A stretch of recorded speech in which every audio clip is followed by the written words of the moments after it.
मित्रों, बंधुओं, साथियों और नौजवान विद्यार्थियों, आज हमारी वार्ता का विषय है महान स्वामी विवेकानंद। 4 जुलाई 1902 को सिर्फ 39 साल की उम्र में स्वामी विवेकानंद इस संसार को अलविदा कह गए। 12 जनवरी 1863 को उन्होंने जन्म लिया था। भारत के आधुनिक इतिहास में यूं तो बहुत सारे महान और कालजयी चरित्रों का जन्म हुआ है और 19वीं सदी में तो कमाल हो गया, जबकि इसकी कोख से भारत की पावन धरा पर अनेक युग निर्माताओं ने जन्म लिया। अनेक युग निर्माताओं ने, जिनका अप्रतिम और अमिट प्रभाव आज तक भारत के जन जीवन पर आया है।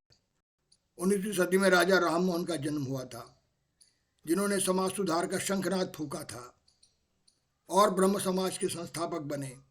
रविन्द्रनाथ टैगोर के पिता देवेंद्रनाथ टैगोर का जन्म हुआ था। वो भी एक इसलिए चरित्र थे। रविन्द्रनाथ टैगोर के पिता ब्रह्म समाज के भी बड़े लीडर थे।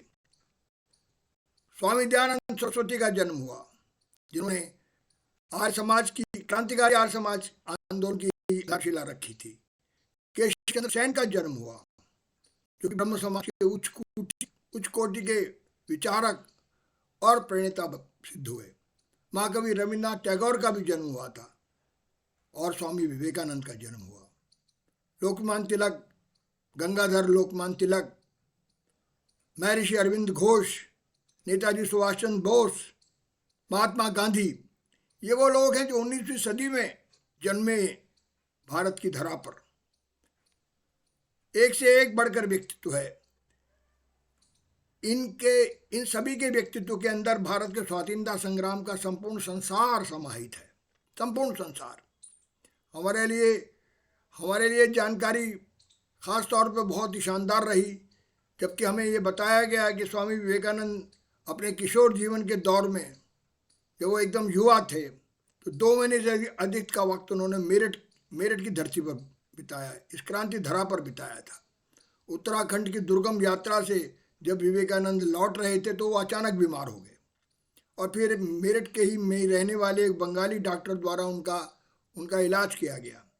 इसी दौरान मेरठ टाउन हॉल में एक लाइब्रेरी है, आज भी है वो, जिससे 2 पुस्तकें उनको उपलब्ध कराई जाती थी हर बार, जिनको कि यथाशीघ्र पढ़कर वो लौटा भी देते थे।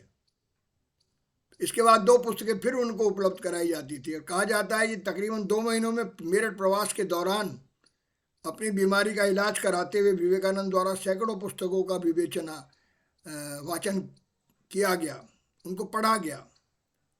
और ये विनम्रतापूर्वक कहा जा सकता है कि राष्ट्रभाषा हिंदी, जिसको प्राय खड़ी बोली भी कहा जाता है, उसका पहला साक्षात्कार, हालांकि संस्कृत के विद्वान बने बाद में वो, उसकी पहली मुलाकात उस खड़ी बोली से विवेकानंद की मेरठ में ही हुई थी। मेरठ की धरा पर ही हुई थी। विवेकानंद वस्तुतः एक अत्यंत साहसी आध्यात्मिक अभियान के प्रबल योद्धा थे, जिनके परचम तले भारत का वर्तमान इतिहास फिर से उठकर दोबारा उठा और दुनिया के सबसे ताकतवर भौतिक ताकतों के सामने खड़ा हो गया, उन्नत होकर खड़ा हो गया। जब कोई देश काल का कोई मेरुदंड बन जाए कोई भी शख्सियत, तब उसको सब विवेकानंद के समकक्ष रखा जा सकता है। विवेकानंद साधु वेश के कारण अधिकतर वामपंथी विचारकों ने, लोकतांत्रिक समाजवादियों ने, आधुनिक उदारपंथियों ने प्राय उनके प्रति कुछ उदासीनता का भाव बनाए रखा। वे अपनी स्वाभाविक ये शक है, वो बहुत ही स्वाभाविक जिज्ञासा से उत्प्रोत होते हैं इस तरह के लोग, जिनको वामपंथी विचारक कहा जाता है, लेकिन इसके बावजूद भी वो बहुत अधिक अध्ययनशील नहीं रहे विवेकानंद के प्रति। कुछ लोगों को छोड़ दें, जिसमें हंसराज रहबर का नाम बड़ा प्रमुख है, जिन्होंने सन्यासी योद्धा नाम में एक पुस्तक, एक विशद पुस्तक, एक शानदार पुस्तक विवेकानंद पर लिखी। कट्टरपंथी सांप्रदायिक हिंदुत्व वाले तो जो बड़े पैरोकार बनते हैं, विवेकानंद के पैगाम को बाकायदा काट छांट कर पेश करते हैं, अपने रंग ढंग में डालते हैं विवेकानंद को, जैसे कि विवेकानंद कोई सांप्रदायिक व्यक्ति हो, कोई बड़े ही समझिए संकीर्ण व्यक्ति हो। और उनको एकांगी तौर पर पेश भी करते हैं। ये दोनों ही दृष्टिकोण विवेकानंद के प्रति न्याय नहीं करते। They are not doing justice with Swami Vivekananda. कितने स्पष्ट और बेबाक तरीके से संपूर्ण जीवन शक्ति के साथ विवेकानंद ने तत्कालिक सामाजिक कुरीतियों, धार्मिक अंधविश्वासों, सामाजिक विषमताओं पर और मेहनत कशों के आर्थिक शोषण पर जबरदस्त प्रहार किया जीवन भर, जहां भी गए। इस शानदार प्रयास को क्या हमें जानना और समझना नहीं चाहिए हमारे विद्यार्थियों को? वैसे भी विद्यार्थियों के लिए विवेकानंद का चरित्र बड़ा महत्वपूर्ण है परीक्षाओं के लिए, खासतौर से सिविल सेवा परीक्षा के लिए। तो उनको जानना चाहिए विवेकानंद कौन है, क्या क्या थे, वास्तव में क्या विवेकानंद। वो नहीं जो हमारे सामने पेश किए जा रहे हैं आज, वो नहीं। कट्टरपंथी सांप्रदायिक संगठन तो विशेष तौर पर विवेकानंद और उनके साहित्य को और उनके प्रखर विचारों को प्रकट ही नहीं करना चाहते। सिर्फ वेदांत की बात करते हैं, सिर्फ उनकी मूर्ति की बात करते हैं, सिर्फ उनकी तस्वीर की बात करते हैं। बुनियादी तौर पर जो बहुत क्रांतिकारी और तेजस्वी विचार हैं, जो वेदांत के सद्गुणों के अद्भुत संरक्षण और शोषणकारी धार्मिक विश्वासों के विरुद्ध संग्राम करते हुए शक्तिशाली संपन्न भारत को निर्मित करने का जो सपना देखा था विवेकानंद का, उस पर आज बात करने की जरूरत है, उस पर आज सोचने की भी जरूरत है। साथ ही एक ऐसा समावेशी समाज वो बनाना चाहते थे, ऐसा समावेशी समाज बनाना चाहते थे जो अद्भुत हो, जिसमें हिंदू और मुसलमान मोहब्बत से रहें, इस्लाम और हिंदुत्व, इस्लाम और वेदांत एकाकार हों, एक दूसरे के सद्गुणों को सहन करें, एक अपनाएं।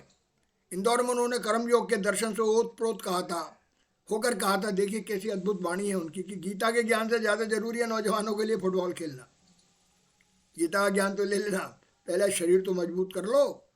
हमें मजबूत बुझाओ वाले नौजवानों की बेहद आवश्यकता है। आज़ादी के आंदोलन के दौर में आपके प्रख्यात व्याख्यान जो दुनिया में गूंजे, वो बहुत प्रेरक ताकत बन गए, बहुत प्रेरक शक्ति बन गए। उनके मुताबिक केवल दो ही वर्ग हैं हिंदुस्तान में, एक गरीब और दूसरा अमीर। वो गरीब कौन है? देश की साधारण जनता। और वो अमीर वर्ग कौन है? जिनके बाद दौलत के अंबार लगे हैं। इस तरह से विवेकानंद ने कहा कि हमें शक्ति चाहिए, आत्मविश्वास चाहिए, क्योंकि हम बेहद कमज़ोर हो गए हैं दुनिया। तभी तो हम गुलाम बने, तभी तो मुट्ठी भर लोगों ने हमको गुलाम बनाया। इसलिए हमें जादू टोना, पाखंडों की, भूत प्रेत की किसी भी काल्पनिक दुनिया में विचरण नहीं करना चाहिए। हमें ऐसी जिंदगी व्यतीत करनी चाहिए जो वैज्ञानिक वेदांत से परिपूर्ण हो, वैज्ञानिक वेदांत से सराबोर हो, ऐसी जिंदगी चाहिए। तो शिकागो की धर्म सभा को तो सभी जानते ही हैं, बड़ी बड़ी प्रख्यात है, याद कीजिए। लेकिन एक अद्भुत बात है इसमें कि 1963 से पहले रामकृष्ण मिशन अथवा किसी भारतवासी को ये पता ही नहीं था कि शिकागो की धर्म सभा के संभाषण में विवेकानंद के व्याख्यान पर जो भी उन्होंने उद्बोधन किया था, उस पर इतनी जोशीली तालियां गूंजी थी। मेरी लुइस बर्क नाम की एक बड़ी पत्रकार है अमेरिकन, उन्होंने शिकागो के समाचार पत्रों की रिपोर्टिंग से जानकारियां इकट्ठा की कि 30 सितंबर 1893, याद कीजिए, Chicago sisters and brothers of America, उस वक्त की एक अखबार बोस्टन इवनिंग ट्रांसक्रिप्ट ने छापा था कि विवेकानंद का शिकागो भाषण धर्म सभा में दिया गया संबोधन आकाश की भांति, क्या तुलना की। इसमें सभी धर्मों की सर्वोत्तम बातों का समावेश था। सार्वभौमिक धर्म के सभी गुण विद्यमान थे। धर्म सभा में अमेरिका के चुने हुए 7,000 व्यक्ति बैठे हुए थे शिकागो की धर्म सभा में।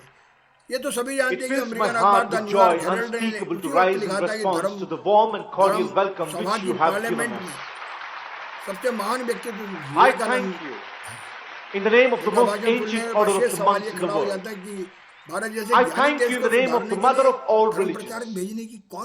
And I thank you in the name of millions and millions of Hindu people of all classes and sects. उसी दिन लिखता है, जिस दिन ये संभाषण होता अगले दिन। अमेरिका के प्रवास में विवेकानंद ने अमेरिका विशेषकर महिलाओं की दिल खोलकर तारीफ की। अमेरिकी ज्ञान और विज्ञान के साथ ही साथ उन्होंने अमेरिका के वास्तविक खूंखार चेहरा भी नजर आ गया था। वो साम्राज्यवादी चेहरा जो बाद में प्रकट हुआ, वो भी नजर आया उनको। वो अमानवीय आचरण भी अमेरिका का नजर आया, जहाँ विज्ञान नजर आया, विज्ञान की तरक्की नजर आई, उदारता नजर आई, डेमोक्रेसी नजर आई अमेरिका की। उन्होंने पक्की तौर पर समझ लिया था कि अमेरिका से राजनीतिक परामर्श करने की उम्मीद बेमानी है। भारत की आज़ादी के संग्राम में अमेरिका मदद नहीं करेगा ब्रिटेन के विरुद्ध। ये बात उसी वक्त उनकी समझ में आ गई थी, और ऐसा हुआ भी। लोकतांत्रिक मूल्यों की स्थापना के नाम पर वहाँ बड़ी बड़ी बातें करता है अमेरिका। ये बात विवेकानंद ने कही अपने संभाषणों में, यूरोप में, बाद में भी कही, भारत में भी कही। तो विवेकानंद ने यह भी कहा कि मेरे दिमाग में बिल्कुल ये बैठता जा रहा है कि जन्मना जाति प्रथा, मैंने कहा ना, उन्होंने कुरीतियों पर, जो सामाजिक तत्काल कुरीतियाँ, उन पर ज़बरदस्त प्रहार किया था अपने भाषणों में, अपने संबोधनों में, जहाँ जहाँ भी हो गए, भारतवर्ष में या दुनिया में, अमेरिका गए, यूरोप के कितने देशों की उन्होंने यात्रा की। अनंत यात्री थे वो, अनंत यात्री, जिनकी यात्राएं मृत्यु पर्यंत समाप्ति नहीं हुई। बहुत छोटी सी आयु पाई, जैसे मैंने बताया, और ही lived only for 39 years, very young age. इस वक्त तो आदमी सीखना शुरू करता है, जबकि वो सब कुछ बताकर चले गए महान बातें हमें। तो जाति प्रथा के वो घोर विरोधी थे, और सामाजिक अपमान करार देते हुए जड़मूल से खत्म करने के लिए आह्वान भी किया उन्होंने। अमीर सेन ने किताब लिखी, हिंदू रिवाइवलिज्म इन बंगाल, बड़े प्रसिद्ध लेखक है अमीर सेन। उन्होंने कहा कि विवेकानंद ने जाति प्रथा को अपनी छाती पर अनावश्यक बोझ की तरह महसूस किया, अनावश्यक बोझ की तरह, कोई ज़रूरत नहीं इसकी। विवेकानंद के छोटे भाई क्रांतिकारी, जो महान क्रांतिकारी हैं, हुए हैं, जिन्होंने अंडमान की जेल भी भोगी है, भूपेंद्र नाथ दत्त, उन्होंने अपनी पुस्तक में लिखा, विवेकानंद जाति प्रथा के अभिशाप को स्वयं शिकार हुए। कहा इस जाति में जन्म लेने के कारण विवेकानंद को ब्राह्मण, पंडों, पुरोहितों ने शूद्र करार दे दिया था। बंगाल के क्या होगा उस वक्त का बंगाल, क्या होगा उस वक्त का भारत, अब अंदाजा लगाइए। जो कायस्थों तक को कह रहा है ये शूद्र है। तो विवेकानंद के सम्मान में आयोजित एक समारोह की अध्यक्षता करने वाले प्यारे मोहन मुखर्जी, बड़े बड़े बड़े जाने माने ब्राह्मण थे प्यारे मोहन मुखर्जी उस दौर में बंगाल के। कायस्थ जाति में पैदा होने वाले एक सन्यासी के तौर पर हम विवेकानंद को कैसे मान्यता दें? वो पैदा ही कायस्थों में हुआ है, तो कैसे वो सन्यासी बन सकता है? ये कहा प्यारे मोहन मुखर्जी ने। विवेकानंद का धर्मनिष्ठ होना अनेक वामपंथी विचारकों को भी एकदम रास नहीं आता। बकौल मार्क्स तो धर्म एक अफीम है, जिसके द्वारा उत्पन्न जो उन्माद है वह किसी समाज में वैज्ञानिक तौर पर समाजवादी समाज की स्थापना होने नहीं देगा।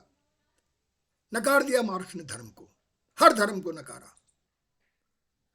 खुद को समाजवादी घोषित करने वाले तर्क करते हुए दोहराते हैं विवेकानंद, खुद को उन्होंने सोशलिस्ट डिक्लेयर किया। उस दौर में सोशलिस्ट डिक्लेयर किया जब भारत में एक भी सोशलिस्ट नहीं था, क्योंकि यूरोप की और अमेरिका की यात्रा करने के बाद और जिस वेदांत की चेतना से वो अभिभूत हुए, उन्होंने सोशलिज्म को एक्सेप्ट किया। उन्होंने कहा कि मैं समाजवादी इसलिए नहीं हूँ कि एक कोई शासन प्रणाली है, ये कोई शासन व्यवस्था है जिसमें कोई, मैं जानता हूँ इसमें बहुत सारे खोट हो सकते हैं, लेकिन जो भूखे रहने से अगर आधी रोटी मिले तो उसको बेहतर कहा जाएगा। विवेकानंद अपने वक्त के से बहुत आगे सोचते थे, बहुत आगे। उनकी रणनीति में कई गड़बड़ियाँ हो सकती हैं, आप उनसे असहमत हो सकते हैं बहुत सी बातों में, लेकिन ये समाज के जो सबसे शानदार वर्ग हैं, मेहनतकश वर्ग, उनका समर्थन करते थे। हालांकि मध्य वर्ग से भी बड़ी उम्मीद करते थे पढ़े लिखे लोगों से कि वो इनके लिए कुछ करेंगे, इनके उद्धार के लिए, लेकिन वो जो बाद में एकदम नाकाम बात साबित हुई कि मध्य वर्ग तो खुद इतना खुदगर्ज हो गया, वो इनके लिए क्या लड़ता, वो तो खुद ही अमीरों के साथ प्रतियोगिता करने लगा, अमीर बनने की कोशिश करने लगा। तो इसलिए समाजवाद में पूरी तौर पर एक विश्वसनीय प्रणाली तो है, ऐसा संभावित समाजवाद विवेकानंद की अवधारणाओं से एकदम अनुकूल नहीं था। उनकी क्या अवधारणा थी कि राजनीतिक क्रांति बुनियादी तौर पर मनुष्य के अंदर नैतिक शक्तियों को परिवर्तित नहीं करती। इन नैतिक शक्तियों की भूमिका प्राय समाजवाद की क्रांति में अनदेखी की गई है। जिन मॉरल फोर्सेस की बात करते हैं ना, वो बाहरी व्यवस्था बदलकर इंसान को नहीं बदला जा सकता, फिर वहीं पहुंच जाता है इंसान। तो वो कहते थे कि उन नैतिक शक्तियों पर ज़्यादा फोकस किया जाना चाहिए जो इंसान को इंसान बनाती हैं, जो लड़ने के लिए, अन्याय के विरुद्ध लड़ने के लिए उसे प्रेरित करती हैं। तो भौतिक शक्तियों के बीच और आध्यात्मिक शक्तियों के बीच एक संतुलन की बात सदैव विवेकानंद ने पेश की। विवेकानंद ने ध्यान मनन किया, अध्यापन किया, अन्वेषण किया, कई बार समाजवाद शब्द का उल्लेख भी किया उन्होंने अपने भाषणों में, लेकिन वेदांती समाजवाद जैसा शब्द उन्होंने नहीं गढ़ा, नहीं कहा कि मैं कोई वेदांती समाजवादी हूँ। उन्होंने सिर्फ सोशलिज्म की बात की। सोशलिज्म एक मॉडर्न थॉट है, मॉडर्न थॉट को अपनाने में कोई दिक्कत नहीं होती थी। विवेकानंद को आप जानते, वो कितने आधुनिक सोच के व्यक्ति थे। विवेकानंद खुद को राजनीतिक पश्चिमी राजनीतिक भौतिकवाद से भी मुक्त हुए, वो जो एक पॉलिटिकल एक इंटेलेक्चुअलिज्म यूरोप में उसमें छाया हुआ था, लेकिन उसका भी उन पर ज़्यादा प्रभाव नहीं पड़ा। उन्होंने कहा कि कानून की बंदिश और बौद्धिक समझाइशों के मुकाबले आप कोई कानून थोपे, सिर्फ कानून से बदलना चाहे दुनिया को, सिर्फ सिस्टम से बदलना चाहे, संभव नहीं है। उसके मुकाबले आप मोहब्बत को, प्रेम को, परस्पर आदर के भाव को मनुष्य संबंधों का स्थायी तत्व मानिए। यह स्थायी तत्व है इंसानों के बीच, जो मानसिक तत्व हैं, जो आध्यात्मिक तत्व हैं, व्यक्ति की संकुचित संकीर्णित सोच को विराट बनाए बिना, इन शब्दों पर ध्यान दें, मनुष्य की संकीर्ण सोच को विराट बनाए बिना सामाजिक एकता को कदापि स्थापित नहीं किया जा सकता। यह इसी तरह समाज विग्रह का शिकार रहेगा। अगर सोच अगर संकीर्ण रही तो अद्वैतवादी दर्शन से बहुत प्रेरित रहे। सभी जानते हैं अद्वैतवादी दर्शन के तो प्रख्याता भी थे, वो प्रवर्तक भी थे भारत में। दोबारा उन्होंने वेदांत को इस्टेब्लिश किया, तो उन्होंने विदेशी प्रवास में सन 1896 याद कीजिए, भारत लौटकर विवेकानंद ने धुआंधार भ्रमण किया। अमेरिका से लौटे जब वो, तो उन्होंने 3 साल रहे अमेरिका में, आप सब जानते हैं, बहुत लंबा वक्त उन्होंने अमेरिका में बिताया। तो जब वो लौटे तो उन्होंने देश का भ्रमण किया, लगातार व्याख्यान किए, बंगला पत्र एक निकलता था, उसमें भी उन्होंने लगातार लेख भी लिखे। उद्घाटन नाम का एक बांग्ला पत्र था। तो इस तरह से वो अपनी बात, अपने विचार पेश करते रहे। उन्होंने कहा भारत को समाजवादी और राजनीतिक विचारों की बेहद ज़रूरत है, लेकिन उसके पहले आध्यात्मिक वैचारिकता की बाढ़ आ जानी चाहिए। Primary condition to establish socialism in India should be spiritual. आध्यात्मिक वैचारिकता। वे वर्ग संघर्ष के तो हिमायती नहीं थे, मार्क्स की तरह he never accepted the class struggle, लेकिन वो एक सामाजिक बराबरी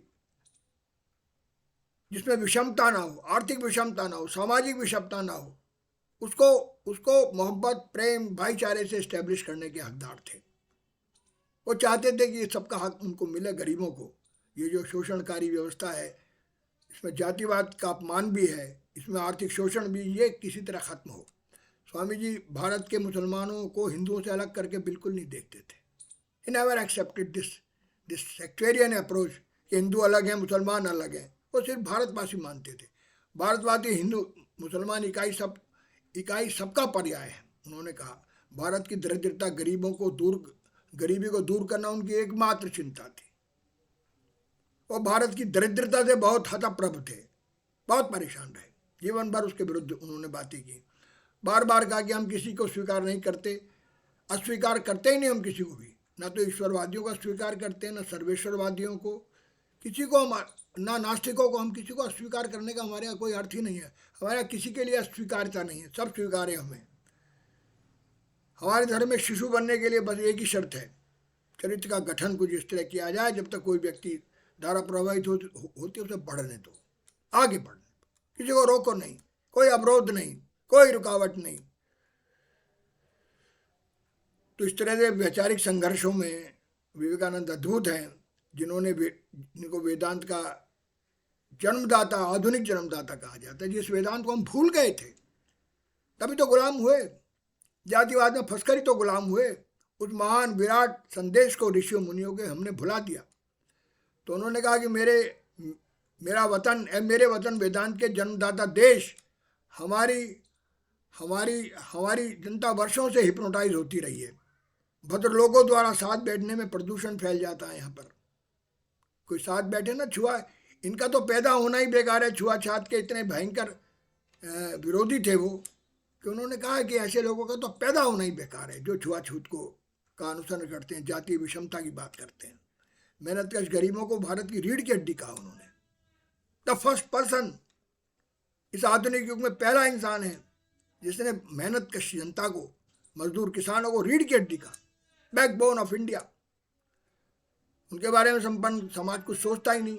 उन्होंने फिर प्रहार किया संपन्न समाज पर कि तुम सब कुछ है तुम्हारे पास, फिर भी तुम इन गरीबों के बारे में, जिसके बल पर तुम संपन्न हुए हो, उनके बारे में कुछ सोचते ही नहीं हो। तो धार्मिक आडंबरों के मकड़ जाल में जो भारत फंसा था, पाखंडी साधुओं के जो मकड़ जाल में फंसा था, उस ऑक्टोपस गिरोह कहा उन्होंने। ऑक्टोपस जो जकड़ लेता है, पकड़ लेता है अपनी साजिश से, उसके विरुद्ध बोले वो निरंतर। उन्होंने कहा हिंदू धर्म में छुआछात है तो हिंदू धर्म है ही नहीं है, यह हिंदू धर्म नहीं है जो छुआछात को मानता है। माँ दुर्गा पर अपने प्रसिद्ध व्याख्यान में विवेकानंद ने धार्मिक ठाकुरों का उपवास उड़ाते हुए कहा था कि अब तो यह खतरा बढ़ता जा रहा है कि हमारा धर्म रसोई में घुस गया है, बड़ा खतरा है, सिर्फ रसोई में घुस गया है। ना हम वेदांती है, ना पौराणिक, ना तांत्रिक, हम तो केवल छुआछूतवादी हैं, सब छुआछूतवादी, हर बात में छुआछूत, खाने में छुआछूत, बैठने में छुआछूत, चलने में छुआछूत। तो छुआछूत के विरुद्ध सबसे पहले बगुल बजाया विवेकानंद ने, स्वामी दयानंद ने भी बजाया था इसी तरह का बिगुल। वेदों से प्रभावित होकर स्वामी दयानंद ने इस तरह के अपने तर्क पेश किए थे जन्म जातिवाद के विरुद्ध। लेकिन विवेकानंद तो बहुत आगे बढ़कर बहुत मॉडर्न थॉट के भी व्यक्ति हैं और प्राचीन को भी लेकर चलना चाहते हैं, दोनों का समन्वय करना चाहते हैं। हमारा धर्म जोड़कर बस इतना बच्चा कहता है कि हम बड़े पवित्र हैं। ये हालत बने रही तो भारतीयों को पागल खाने में भर्ती किए जाने लायक हो जाएंगे। उन्हें पागल कहा है लोगों को जो छुआछूत को मानते हैं। तो अपनी जबरदस्त वाहिनी में भारतीय समाज की कुरीतियों को बहुत बहुत बहुत ताकतवर तरीके से ललकारा विवेकानंद ने, बहुत शक्तिशाली ढंग से ललकारा। विवेकानंद ने कहा मैं ऐसे विश्व पर कभी यकीन नहीं करूंगा जो मुझे रोटी तो दे नहीं सकता, जीते जी और स्वर्ग के अनंत सुखों की बात करता है, बौछार करता है। यहाँ तो कुछ है नहीं, माँ की बात करें बेकार है, हमको अनंत सुखों की बौछार करता है। तो इस तरह से जिस तरह की विचार उन्होंने पेश किए, उस तरह से उससे पहले किसी राजनेता से, किसी राष्ट्रीय नेता के मुंह से सुनाई नहीं दिए थे, किसी के भी मुंह से। दयानंद एक अपवाद है इसमें निश्चित रूप से, उनसे पहले जिन्होंने आज़ादी का बिगुल बजाया था, कहा था स्वराज मेरा जन्म सिद्ध अधिकारी की बात लोकमान्य तिलक ने दयानंद से ली थी। स्वामी विवेकानंद से भी उनकी बड़ी दोस्ती हुई। लोकमान्य तिलक बदल गए जब विवेकानंद से उनका साक्षात्कार हुआ पहला बॉम्बे में, तो वो बदल गए। बहुत सारी बातें उन्होंने रूढ़िवादी परित्याग कर दी, वरना एक सनातन धर्मी रूढ़िवादी व्यक्ति थे लोकमान्य तिलक उनसे मिलने से पहले, सब जानते हैं इस बात को। तो इसलिए उन्होंने कहा कि मैं धार्मिक व्यक्ति ने इस तरह की बात की तो मैं हंसते हंसते मर जाना पसंद करूंगा, लेकिन मैं इसको स्वीकार नहीं करूंगा। मैं अपने देशवासियों को उद्धार करूं, उनको अपने पैरों पर खड़ा कर सकूं, उन्हें प्रेरित कर सकूं। 1897 में उन्होंने इतवारी पत्रिका के लिए एक जो पूरा विमर्श पंजाब पर किया था केंद्रित, और इन हालात में उन्होंने अध्यात्म की बात नहीं की, धर्म की बात नहीं की, बल्कि शूद्र और सरवारा की सत्ता की स्थापना की बात की।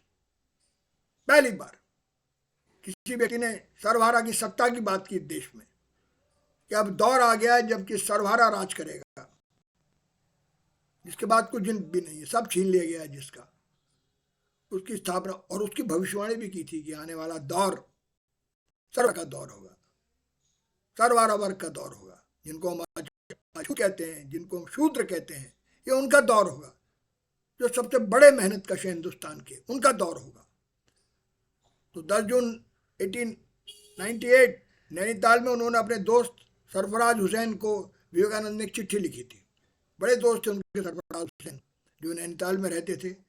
तो इसका उल्लेख जरूरी है इस पत्र का कि आपका हाथ बढ़कर, आपकी तरफ हाथ बढ़ाकर मैं मुक्त हो गया हूँ। क्या बात कही है। अभूतपूर्व चीज़ों के लिए हम लोग अद्भुतपूर्व चीज़ों के लिए तैयारी करें, हम उस वेदांत को कहें या किसी और नाम से पुकारें, लेकिन सच में धर्म तो यही है। इंसानियत सबसे बड़ा धर्म है, संकीर्णता का परित्याग सबसे बड़ा धर्म है, कुरीतियों का विरोध, अंधविश्वासों का, पाखंडों का, विषमता का, आर्थिक शोषण का विरोध सबसे बड़ा धर्म है, सबसे बड़ा अध्यात्म है। सब धर्म और संप्रदायों की मोहब्बत के रूप में जिसको देखा जा सकता है। सारे संप्रदाय मोहब्बत करें, भाईचारे से रहें, कोई फर्क नहीं पड़ता इबादत की कौन सा तरीका कौन अपना रहा है। अगर हम हमारे अंदर इंसानियत है, एक दूसरे का आदर करते हैं, एक दूसरे का सम्मान करते हैं, तो हम आध्यात्मिकवादी हैं। हमें भरोसा है कि भविष्य में आलिम फाजिल इंसान का यही धर्म होगा, जिसको हम आलिम फाजिल कहते हैं ना, बड़ा बड़ा पढ़ा लिखा, होशियार, समझदार। तो इसलिए उनकी ये पहली खोज है। उनको बड़े खोजी व्यक्ति थे जिन्होंने इस तरह के समन्वय की बात की, धार्मिक समन्वय की बात की।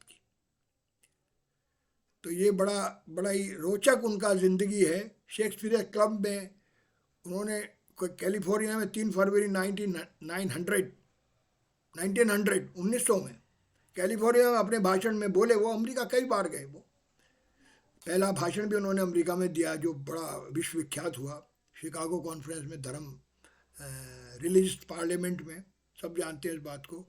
उन्होंने कहा कि पैगम्बर मोहम्मद साहब ने अपने जीवन के उदाहरण से सिद्ध कर दिया और दिखला दिया है कि मुसलमान पूरी तरह से बराबरी और बिरादरी भाव के समर्थक हैं।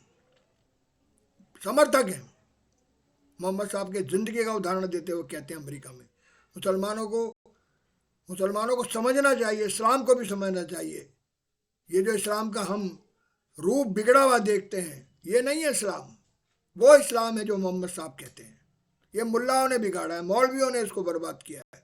जिस तरह हमारे पंडों और पुजारियों ने हिंदू धर्म को बर्बाद किया, वेदांत को बर्बाद किया, पाखंड बनाया, उसी तरह के पाखंड इस्लाम में भी आए। बड़ी बेबाकी से, बड़ी बहादुरी से उन्होंने बात कही है। तो ये ज़बरदस्त उनकी भूमिका है। अंतर्राष्ट्रीय शोहरत के वैज्ञानिक हैं, वो वैज्ञानिक विचारक हैं, वैज्ञानिक वेदांत की बात करते हैं, वो साइंस की बात करते हैं। डॉक्टर राजा रमन्ना ने एक बार फरमाया था, जो हमारे समझिए कि परमाणु ऊर्जा आयोग के अध्यक्ष है, कि ये अधिकतर हमें सुनने को मिलता है कि वैज्ञानिक वृद्धि में, बढ़ोतरी में पंडित जवाहरलाल नेहरू ने हमको प्रेरित किया है। इस शब्द के पीछे जो विचार है, दर्शन से काफ़ी पहले जो है, उसकी कोई कृतज्ञता का पात्र है जिसके प्रति हमें कृतज्ञ होना चाहिए, वो नेहरू से ज़्यादा स्वामी विवेकानंद है। ये राजा रमन्ना का कहना है, क्योंकि विवेकानंद के प्रति प्रकट करनी चाहिए। उन्होंने सबसे पहले सबको बताया कि विज्ञान को दरकिनार करके मनुष्य कोई सत्य विचार प्रकट ही नहीं कर सकता। Not possible without science. वस्तुतः दर्शन शास्त्र का अभिन्न अंग है। राजा रमन्ना ने विवेकानंद का जिस तरह से वैज्ञानिक वृत्ति पर बेहद जोर दिया, आध्यात्मिक विकास पर भी उन्होंने बहुत जोर दिया। दोनों पर जोर दिया, भौतिक विकास पर भी और आध्यात्मिक विकास पर भी। साइंस सिर्फ भौतिक विकास की बात ना करे, आध्यात्मिक विकास की बात भी करे। तो इस तरह से राजा रमन्ना ने उनको बहुत खराजी अकीदत पेश की और बहुत उनका उपकार माना, उनके प्रति बहुत कृतज्ञता प्रकट की। तो इसके अलावा बात तो बहुत सारी है उनके बारे में, लेकिन ये हम छोटा सा एक रूपरेखा विवेकानंद की ज़िंदगी के बारे में हम पेश कर रहे हैं, जिनका जन्म कलकत्ता के एक बहुत बड़े वकील के घर में हुआ था। लेकिन पिता की आकस्मिक मृत्यु के बाद अचानक विपत्ति टूट पड़ी घर पर। भाई क्रांतिकारी था भूपेंद्र नाथ दत्त, और ये नरेंद्र नाथ दत्त जो थे वो स्वयं आध्यात्म की ओर प्रेरित थे। स्वामी रामकृष्ण परमहंस की प्रेरणा से, उनकी प्रेरणा से ये संत बने। इन्होंने संन्यास लिया और सारी दुनिया में घूमे। उसी वेदांत की प्रेरणा से रामकृष्ण मिशन की स्थापना की। जैसे बताया 1893 में विवेकानंद ने पहला अपना अंतर्राष्ट्रीय व्याख्यान दिया, ज़बरदस्त व्याख्यान दिया। तो इस तरह से उनका एक बड़ा विशद जीवन है, जिसको बहुत ही संक्षेप में हमने पेश किया है यहाँ पर। उनके विचारों को, उनकी ज़िंदगी को, उनके अनुभवों को। वो भटकते रहे बहुत दिन तक, रोजगार की तलाश में भटकते रहे। तो रामकृष्ण परमहंस ने कहा कि तुम कोई रोजगार Sisters and brothers of America, तुमने तो वो काम करने के लिए जन्म लिया जो तुम्हें पता ही नहीं। क्या दिव्य दृष्टि होगी। Deafening applause of 2 minutes followed. आगे बढ़ो, दुनिया को जगाओ, सोए संसार को जगाओ। ये कोरा अंधकार में, ये भौतिकता में फंसा हुआ संसार, ये लालच में, खुदगर्जी में फंसा हुआ संसार, ये पूंजीवाद में फंसा हुआ संसार, ये सामंतवाद में एड़ियां रगड़ता हुआ संसार, It इसको fills my आधुनिक heart संसार with बनाओ, joy unspeakable to rise in इसको response वेदांत to का the warm and cordial welcome का which you संसार have बनाओ, given us. ऋषियों की अनुप्रेरणा का संसार I संसार thank बनाओ। you Subhashchandra in Bose the ने name भी of the इनको most ancient अपना order गुरु of the माना। monks in the world. Arvind Ghosh पर भी I उनका thank प्रभाव you in the हुआ, name of जैसे the मैंने mother of पहले all उल्लेख किया, religions. लोकमान्य तिलक बदल गए उनसे And मिलने I के thank बाद। you in the वो name of बड़े millions and millions of पुरातनपंथी थे Hindu Lokmanya people Tilak, of all Gangadhar Tilak. classes and sects. इस तरह के उन्होंने जिंदगियां बदली।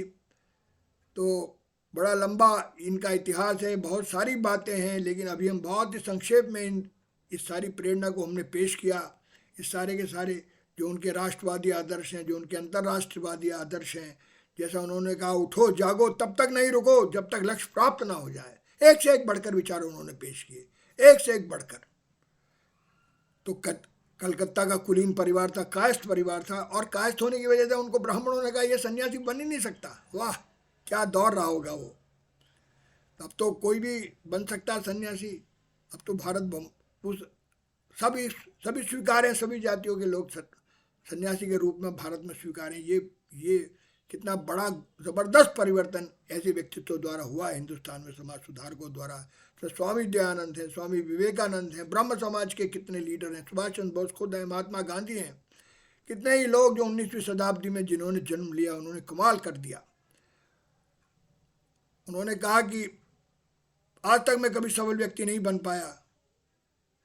उस विवेकानंद ने कहा कि मुझको असफल कहा जाता था क्योंकि मुझे अच्छा रोजगार नहीं मिल रहा था। तो उन्होंने कहा कि असफल वो है जो हार मान लेता है, जो घुटने टेक देता है, जो चलता रहता है वो असफल नहीं होता, जो संघर्षशील रहता है वो असफल नहीं होता। तो इस तरह उनकी वाणी में तो जादू है। अगर हमारे नौजवान उस वाणी को पढ़ेंगे तो कभी निराश नहीं होंगे, कभी हताश नहीं होंगे। जैसी आज निराशा का दौर है, बेरोजगारी की दंदन आ रही है, आसमान में हिंदुस्तान की विषमता भी दंदन आ रही है। मुट्ठी भर परिवारों के पास हिंदुस्तान की आधी से ज़्यादा दौलत जमा हो गई है। आज भी करोड़ों लोग below the line of poverty जी रहे हैं। 75 साल हो गए आज़ादी को मिले तकरीबन। तो ये देखिए कि आज भी हम बहुत अच्छी स्थिति में नहीं हैं। तो आज हमें विवेकानंद की सबसे ज़्यादा ज़रूरत है, उस जागृति की ज़रूरत है। जागो, उठो, एक बार चलो, लक्ष्य को प्राप्त करो। जब तक लक्ष्य ना प्राप्त हो जाए रुको नहीं। तो बहुत सारे प्रकरण, बहुत सारी बातें उनकी ज़िंदगी में हैं, लेकिन हमने बहुत एक ही वो जो उनकी माँ का उन पर प्रभाव था, भुवनेश्वरी देवी का जो धार्मिक प्रभाव था वो भी है। रामकृष्ण परमहंस का उन पर बड़ा भारी प्रभाव था। फादर बहुत प्रोग्रेसिव थे, जो बड़े वकील भी थे, बड़ा बहुत जल्दी उनकी मौत हो गई। बिल्कुल युवावस्था में थे, 20 साल के रहे होंगे जब उनके पिता इन्हें छोड़कर चले गए। ये बड़े बेटे थे घर के। तो ये बड़ा ही इनके जो मेकिंग के अंदर जो पूरा का पूरा जो वो है वो ज़बरदस्त है। इनकी पर्सनैलिटी ज़बरदस्त है और वो कालजयी है, वो अजर है, अमर है।